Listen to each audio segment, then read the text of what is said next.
Yo, what's up, guys? Hoarcrux here with his final Magicka Warden PvP build. And this is a build that's not going to change for a while, so let's just go ahead and hop right into it. I finally did get all my Undaunted passives. We did change the sets around a little bit, and the bar setup's not substantially different, but it is different nonetheless. So here we go. So my character sheet, everything fully buffed.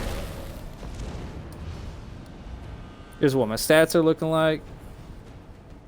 Now, when we go to the gear, we are running 5 Necropotence, and this is only on our front bar, and I'll show you why in just a moment. We're running 5 Lich. You should definitely have a defending Lich staff, but I don't have one, so I'm not going to farm it. There it is. And this allows you to run a 2-piece monster set. Now you can either change these out for 2 stat pieces, which I have now, or a monster set. You can toss on Ninja Garden if you want to. You can toss on Valken Square, which is hella fucking hard, especially with this build. I have all impin on the small pieces, infuse on the big pieces, running 5-1-1, all spell damage on the jewelry. Now, let me show you what our recovery is sitting at.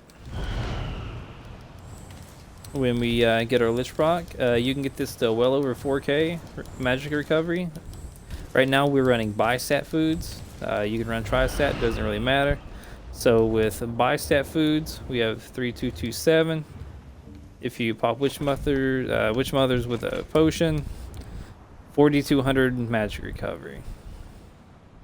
I mean, that speaks for itself, right? Stamina recovery, it's only 786. Not a big deal because we have our green tree passive. You're an ally with a green balance ability, gain 250 magic or stamina, and typically this is based off percentages, by the way. So even though you have a shit ton more magic, it doesn't matter. So the percentage of pool you have left. So if you're running bi stats, you're more than likely to have lower stamina all the time. So essentially, you're getting a shit ton of stamina all the time with this passive. And also to compensate, instead of running Blue Betty like on my previous builds, I'm running the green one. If you do the math, this is essentially 350 stamina recovery. I don't have this maxed out, but there it is. Tooltip damages. Fully buffed. Let's see if we can... If you do not run Witch Mothers, let's see what we can see. That's 23,518. If we run bi-stats like this build, 10-4, you know, the max health, max match, you can probably get over 25k meteor. I haven't really looked. So let's see. Yeah, so 25.579 meteor. We got 17k fissures, 13k cliff racers. Actually, this should be higher. Hold on. So 41, 14,000. And then, of course, our buff wears off right when I go over to Dark Fissure, which is okay. So, there we go. 18k Dark Fissures. This would be 18k if I had everything golded out. I do not right now, but I will eventually when I get the gold. Okay, so when it comes to skills, we are front barring a ward this time. And the reason we're front barring the ward is because that's where most of our max mag is. We have 53k max on our front bar, so that's where our ward should go, not on the back bar. Back bar is still a beefy shield, but I found it's better on the front bar. This isn't maxed out, as you can tell. This will be 6% at level 4, so if you do all the math, you have about 28k damage shield, and BGs is about half that, so about 14k damage shield, which is more than a hardened ward typically from a sorcerer. Reinforce bowls. Use this as kind of like an execute. So what you want to do, of course, have your buffs up. You want to light attack Dark Fissure, Cliff Racer, and then animation cancel your force bowls. All the shit hits at the same time. It's a really hard hitting burst. You can time that with Meteor pretty well. A light attack Fissure, Meteor, Cliff Racer, boom. All the shit hits extremely hard. Alright, that about does. I'm not going to go too much further in depth than that. You can check out my other previous videos to run what I do. We are in stage 4 Vampirism. Reason being, we're running such a high recov when Lich procs. This is just too good to pass up. Yeah, your DKs are going to fuck you in the asshole, but it's alright. You know, it's quite all right. You know, it's just a small price to pay for an extra 10%. We are a high elf.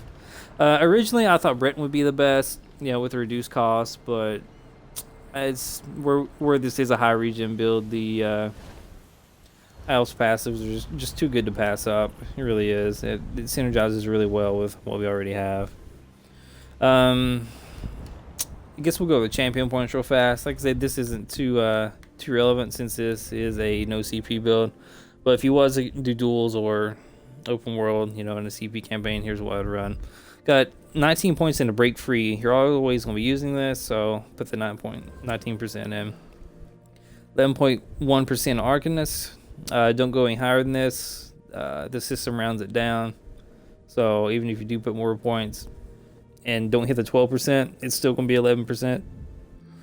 Same thing here, Mooncalf, just some value points. Tenacity, this is kind of a wasted point. Oh well. 51 points in the Shadow Ward. I find I block a lot more than I roll dodge, so I adjust accordingly. A little bit to talk about this blue tree. There's a couple different ways you can run this build. So, Elemental Expert, of course, the 49. Elfborn, 16%. Spell Erosion, just a value point I had left over. Here's the interesting tree. So, I do have 48 points in the Staff Expert. With the recent Warden patch, your light attacks do, I think it was a 30% more damage, 20%. I don't know. This synergizes crazy. So, this is essentially, you know, if it was, I think it's 30. All right, we're just gonna say 30%. So if it was 30%, your light attacks now doing 55% more damage. That's a lot. That's a lot. You're hitting 6 and 7k light attacks all the time, especially against vampires. Since we're running Destro Staff, 72 Master in Arms. You could run this a little bit differently. This doesn't apply to your Dark Fissure. This does apply to your Force Pulse and your Screaming Cliff Racer. This does not help your Meteor tooltip out since it is classified as an AoE, even though it's a targetable one. Yeah, explain that. Tactician. This is an interesting passive. This works on players. It does set them off balance, but the off balance debuff when you medium attack or heavy attack an off balance target is supposed to knock them down. It actually doesn't knock a person down. An actual player knocks NPCs down, but not players. So, you know, Hoarcrux, why would you even mention this? Okay, so if you want to run a dot build, here's Thaumaturge. Typically, you would toss 72 points in this to get the 23%, but instead of that, put 75 points. There's a few points wasted, but you get access to the Exploiter passive. Increases the damage against off-balance enemies targets. Yes, you can still set them off balance when you roll dodge. So this is about 3 to 4 second debuff, I believe. So you can actually line up some pretty decent burst when you roll dodge. You could roll dodge, meteor combo, and all your shit's hitting for 10% more, right? Also, you can run a dot build on the build we have now. Okay, so let's go rest. So 72% Ironclad. Everyone's going to target the shit out of you. You have no mobility, so you need to be tanky as possible. I have 19 in the Spell Shield, kind of help with the vampirism a little bit. 19 points in the Hardy. I don't feel that 30 extra points is worth it in this tree, to be honest, to get the other 5%. I have more points than the Elite Defender. Once again, we are a vampire. This is going to help mitigate that. 51 points in the Bastion. You could change this to 72%. 72 points to get the 23%. I don't feel that it's needed. Our rewards are super fat anyway. I just feel like this is a little bit overkill. They're going to expire after 5 seconds. Doesn't matter. So, all right. So if you want to run a dot build, this is just kind of in closing. You would replace the monster set with Valken Scoria. She hits hella hard. You would use the Growing Swarm morph of where the fuck this is, Swarm. Yeah. It's just read it. So unbuffed, this is 21k. Now if we want to get really crazy with this, right, so let's go ahead and just put this on our bar somewhere. Let's get fully buffed. Let's double apply this. Okay, so this is taking non-crits 5k, crits 9k dot. Did I even pick the right morph? Yeah, I did.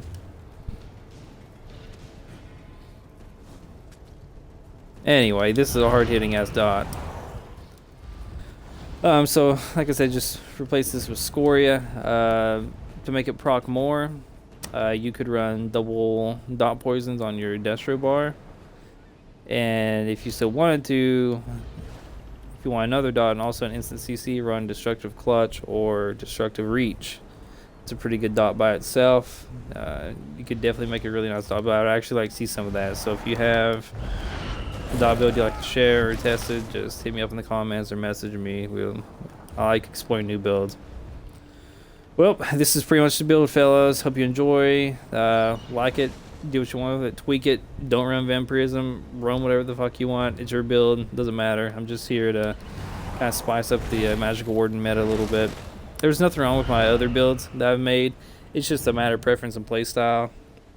On the I will say on my other builds, you do have too much stamina recovery, just straight up. You don't need that much shit for a Magicka Warden. For a Sorcerer, on the other hand, that's a whole nother story, which I'm going to go back and revamp my Sorcerer video right after this.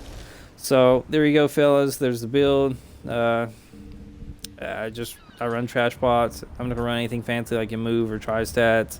I just feel that you're kind of newbie if you do. You know, call me out on it, whatever. Wish Mothers is good if you're having sustain. Buy stats if you want to really get into, you know, min-maxing, heavy-hitting, hard damage. Try stats if you want, you know, the best of both worlds. You know, you're going to sacrifice a little bit of damage and health, but you also have high enough stand pool. Do what the fuck you want with it. I get by just fine with the buy stats. I mean, it's just the way I play. Alright, fellas, this is Hoarcrux, and thank you so much for watching. See you in the next one.